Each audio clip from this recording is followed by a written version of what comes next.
hats on. He had a matching pink hat before. Hey, James, first off, congratulations.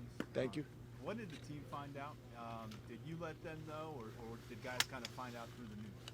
No, I told the team about a week ago, and told the recruits probably about a week ago. It kind of has been a moving target for a long time, but I wanted to make sure that they heard first. And the Leadership Council, as you guys know, I've been talking to them the whole time. Hey, James, what assurances were you given that made you feel confident enough to commit long term? You know, and I understand this. I'd like to talk about Michigan State, but I get it. I've been putting this off for a while. You know, there's the reason it was 9 weeks is because it wasn't really about me. That was kind of the first conversation was about me, and the conversation kind of led into these are all the things that we need to discuss, and conversations between Sandy and conversations between the chair of the board, Matt Schuyler. Obviously, with the transition in the president's position, Dr. Barron has been phenomenal. But with the transition in that kind of played into it as well. But a lot of the stuff we talked about that was kind of in my quote, just making sure that we're doing everything we possibly can the other 364 days to compete with the people that we want to compete with. James, how much of a relief was it for you and your family and just everybody to finally get that out of the way, so to speak? I know that may be coming across the wrong way, but just to not have to be dealing with us and everybody else. Yeah, to be honest with you, that was the biggest thing. It really wasn't the process. The process kind of goes.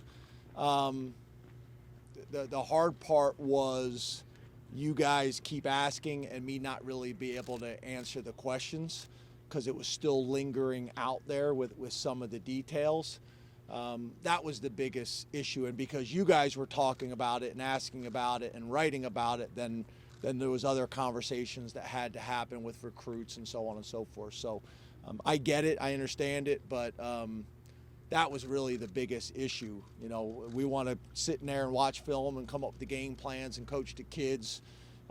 Typically the conversations that I did have with the administration were either early in the morning or late at night.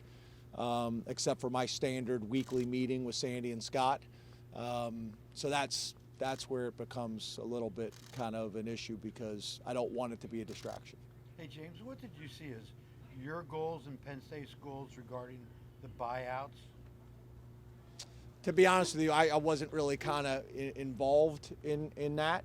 And it wasn't really a goal. I don't really have an answer for that, Mike, because I really didn't have kind of a goal going into it. You know, I think what happens is there's kind of standard practice out there that the administration uses and that, you know, the people that handle this contractual type stuff do, but I didn't really have a goal going into it.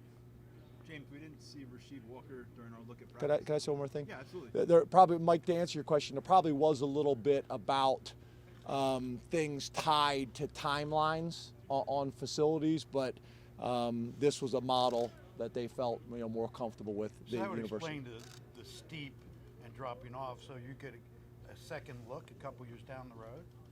That would probably Would that be that'd probably be a better question for somebody else, but I don't feel like I don't know if I can necessarily answer that appropriately. Probably a better answer, a question for somebody else. But yeah, I think that played into it. James, we didn't see Rasheed over at the offensive line today, nor Landon Tengwall. Is it still virus related with Walker? And did they practice today and we just missed it? Yeah, as you know, I don't get into injuries usually. The guys that have some bumps and bruises, when you guys are here, we kind of take them in and then bring them out. They're doing their rehab or whatever it may be during that time, because we usually put guys in different colored shirts so the guys know, look, they're going to take reps, but they can't have contact or whatever it may be. But we do still have some guys fighting through the virus. Some guys, as you know, got it early last week, and some guys ended up getting it late, which made the game problematic, and there's still a few more popping up. We're in a much better position we were last week, though. James, you talked about how you have to compete 365 days a year. How does this contract keeping you here longer term impact that and help you guys continue to try to compete with the other Power 5 schools? To be honest with you, that's what it's all about. That's what the whole contract is about. And I do think you guys have heard me talk for a long time about alignment. Alignment with the board, and specifically the chair of the board, the president of the university, the athletic director, the head coach.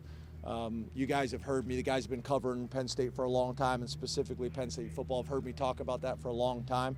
So that's what it's all about. It's about alignment and truly competing with the people that we expect to compete with. I also think it's important for you guys, and I don't want this to come off the wrong way. I hope it does not. But I don't really want to answer those questions. I'd love for you guys to do your own studies, because all the information is out there. It's pretty readily available. But again, I understand the question. What do you love about this place, James? Well, it's kind of the same thing that I've said before. This is home. I've coached all over the country in every major conference in the NFL as well. I had an opportunity to come back home, which is very unusual. But I'll be honest with you. For me, it's about people, and I'm committed to these kids and the staff and the people that I've gotten to know in the community. I'm very fortunate and blessed. I'm one of the few guys in this profession that my children have a chance to go to the same school from the time they're in elementary school all the way through high school and possibly college. That's very unusual in our profession. And I'm more than just a football coach. I want to be a good dad too, so all those things. Well, college, you get the discount. Yeah, if they come here, my daughter is interested in food science, so she's narrowed it down to Penn State and Clemson and Uncle Dabo, which I'm not sure I'm a big fan of that one. I don't know if that's going to go over well in the media, but we've become pretty close with Dabo and his family, and they do have a good food science program. So I may need some help recruiting Shola. James, how far away do you think the program is from getting it where you want it to be, and how much closer does this contract get to getting you? Yeah, again, I think that's obviously you guys talk about those things. I mean, the things that we have done, when you compare our conference, when you talk about New Year's Six bowl games, when you talk about New Year's Six wins, when you talk about beating some of the people in this conference that we've beaten that other people haven't, when you talk about a Big Ten championship, and there hasn't been too many other people get Big Ten championships, I think we've done some good things. But obviously there's a next plateau that we have to get to, and I recognize that and am committed to doing whatever possible to help us get there with the help of a lot of other people that it takes, and that's back to the alignment. We've talked about physical changes around the program a lot. How much do you find the need for philosophical change to be part of the equation? Always. I mean, Ben, I think that's a good question. It's all of it, right? Every aspect of it, we have to get a little bit better. And I think, one of the things we talk about a lot of time is when you're outside of the top 25 and haven't been in and you're trying to get in, that's a battle and it's hard. And then once you get into the top 25, that is challenging to get up into the top 10. And then once you get up into the top 10, that gap between the top 10 and the top 4 to 5 programs, that's more of a significant gap than any of those other stages we talked about. And then again, to get to that, that national championship. And it's all of it. It's recruiting, it's facilities, it's scheme, it's coaching, it's fundamentals, it's strength and conditioning, it's nutrition, because you can lift all you want, but if you don't have a training table, all those things, it all matters. Sleep, the dormitories, it's everything. If you get 3 or 4 more blue chip recruits a year, over 4 years, that adds up. And then once they get on campus, if you have everything that you need to develop them, those little margins that you're scratching and clawing for, they all add up. And I think you guys know we've been close. We've been really close in some games. We've been really close in terms of getting into the playoffs. Been ranked pretty high at times. We got to be able to sustain it, and that's what this is all about. And I'm glad we can finally talk about some of these things in more detail.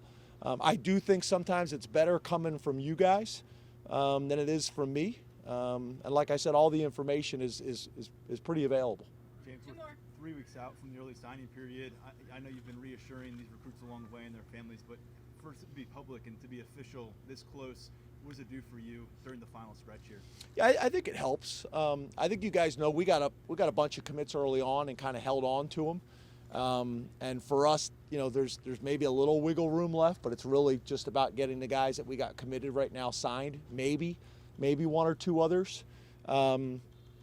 So obviously, I think the recruits and their families, again, they've been informed the whole time, whether it's been individual phone calls with recruits and parents, whether it's been group Zoom calls, whether it's been one-on-one meetings in person on campus.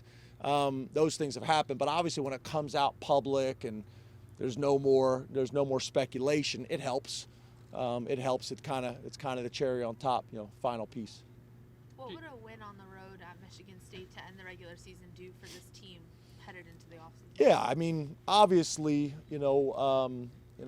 ending the season with a win on the road against Michigan State, a team that's had a good season. Obviously that momentum taking us into the bowl game, then finding a way to get a win there going into the offseason, I think is important. I think, somebody asked me a question maybe last week about momentum and how a season ends. Does it matter? I think it all matters. Everything matters. I truly believe that.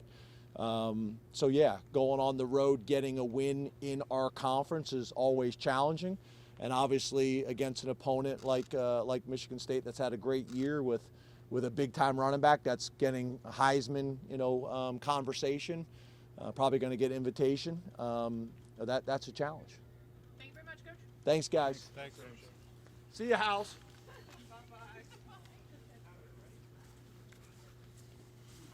Happy Thanksgiving. You guys too.